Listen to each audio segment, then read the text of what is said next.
ഇന്ന് നമ്മൾ പഠിക്കുന്ന സൗണ്ടിന്റെ കണ്ടിന്യൂവേഷൻ ആണ് അതിന്റെ ഒരു അപ്ലിക്കേഷൻ എന്നുള്ള ലെവലിൽ ഇൻവെർട്ടിംഗ് ആംപ്ലിഫയർ എന്നുള്ള ഒരു സർക്യൂട്ടിനെ കുറിച്ചാണ് പഠിക്കുന്നത്. അതിന്റെ വേവ് ഫോംസും ഇവിടെ കാണിച്ചിട്ടുണ്ട്.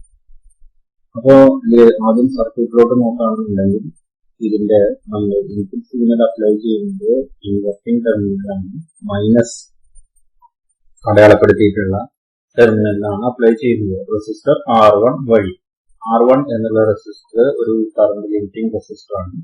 R2 എന്നുള്ള റെസിസ്റ്റർ ആണ് ഒരു ഫീഡ്ബാക്ക് റെസിസ്റ്റർ ആയിട്ടാണ് ഉപയോഗിക്കുന്നത്. ഒപാമ്പിന്റെ പോസിറ്റീവ് എന്ന അടയാളപ്പെടുത്തിയ ടെർമിനലിൽ എർത്ത് ചെയ്തിരിക്കുന്നു. ദാറ്റ് മീൻസ് നോൺ ഇൻവെർട്ടിംഗ് ടെർമിനലിൽ എർത്ത് ചെയ്തിരിക്കുന്നു എന്നാണ് ഉദ്ദേശിക്കുന്നത്. അപ്പൊ ഇങ്ങനെ ഒരു ഇൻവെർട്ടിംഗ് ടെർമിനലിൽ നമ്മളൊരു 1 വോൾട്ട് അപ്ലൈ ചെയ്യുന്ന നേരത്ത് 1 വോൾട്ട് അപ്ലൈ ചെയ്ത് AC വോൾട്ടേജ് അപ്ലൈ ചെയ്ത് കഴിഞ്ഞാൽ നമുക്ക് കിട്ടുന്ന വോൾട്ടേജ്, ഔട്ട്പുട്ട് കിട്ടുന്ന വോൾട്ടേജ് ആണ് ഇവിടെ വേവ് ഫോമിൽ കാണിച്ചിട്ടുള്ളത്. ഒരു 2 വോൾട്ട് പീക്ക് ടു പീക്ക് ആണ് നമുക്ക് കിട്ടുന്നത്. അതായത് ഗെയിൻ എന്ന് പറയുന്നത് ഒരു വോൾട്ടേജ് ഗെയിൻ ഇതിന്റെ ഹൈ ആണെന്നുള്ളത് നമ്മൾ മുമ്പ് പഠിച്ചു. ആ ഗെയിൻ ഒരു 2 ആണ് എന്ന് നമ്മൾ മനസ്സിൽ സങ്കല്പിക്കുകയാണെന്നുണ്ടെങ്കിൽ നമുക്ക് ഔട്ട്പുട്ട് കിട്ടുന്നത് ഒരു 2 വോൾട്ട് ആയിരിക്കും. 2 വോൾട്ട് പീക്ക് ടു പീക്ക് ആയിരിക്കും നമുക്ക് കിട്ടുക. മാത്രവുമല്ല, ഇൻപുട്ട് സിഗ്നലിന്റെ ഔട്ട്പുട്ട് സിഗ്നലിന് നമുക്കൊരു വ്യത്യാസമുണ്ട്.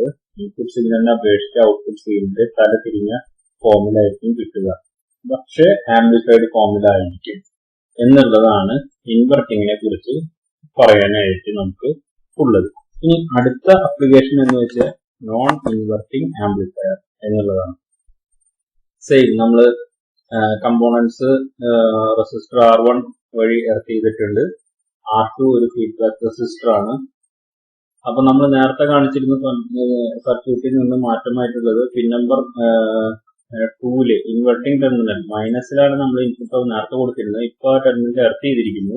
പിൻ നമ്പർ 3 എന്ന് പറയുന്നത് ഐസിയുടെ പിൻ നമ്പർ 3 പോസിറ്റീവ്, അതായത് നോൺ ഇൻവെർട്ടിംഗ് ടെർമിനൽ എന്ന് പറയുന്നതിന് നമ്മളിവിടെ സിഗ്നൽ അപ്ലൈ ചെയ്യുന്നു.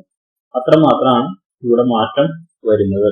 അപ്പൊ അങ്ങനെ ഒരു സിഗ്നൽ അപ്ലൈ ചെയ്ത് കഴിഞ്ഞാൽ നമുക്ക് എന്ത് ഔട്ട്പുട്ട് കിട്ടും? സാധാരണ ഇതിൽ നോൺ ഇൻവെർട്ടിംഗ് കോൺഫിഗറേഷനിൽ കണക്ട് ചെയ്തിട്ടുണ്ടെങ്കിൽ നല്ലൊരു ഗെയിൻ നമുക്ക് കിട്ടും. അതുകൊണ്ടാണ് നമുക്ക് ഒരു ചെറിയൊരു വോൾട്ടേജ് സിഗ്നൽ കൊടുക്കുമ്പോൾ, ഇൻപുട്ടിൽ കൊടുക്കുമ്പോൾ ബ്ലൂ ലൈനിലുള്ളതാണ് വേവ് ഫോമിൽ കാണിക്കുന്നത് ഇൻപുട്ട് സിഗ്നല്. ഇനി ഔട്ട്പുട്ട് സിഗ്നൽ ബ്ലാക്ക് ലൈനിൽ നമുക്ക് കാണിച്ചിട്ടുണ്ട്. അപ്പൊ നമുക്ക് അതിന്റെ വേരിയേഷൻ നമുക്ക് മനസ്സിലാവും. പക്ഷെ ഒരു കാര്യം ശ്രദ്ധിക്കണം, നേരത്തെ സർക്യൂട്ടിൽ നിന്ന് അപേക്ഷിച്ച് 2 സിഗ്നലും ഇൻ ഫേസ് ആണ്. ഇതിവിടെ ഇൻവെർട്ടഡ് ഒന്നല്ല, ഔട്ട് ഓഫ് ഫേസ് ഒന്നുമല്ല. രണ്ടുപേരും ഒരേ ഫേസിലാണ് ഇരിക്കുന്നത്, പക്ഷെ ഔട്ട്പുട്ട് ആംപ്ലിഫൈഡ് ആയിരിക്കും. അതാണ് ഇതിന്റെ ഒരു പ്രത്യേകത.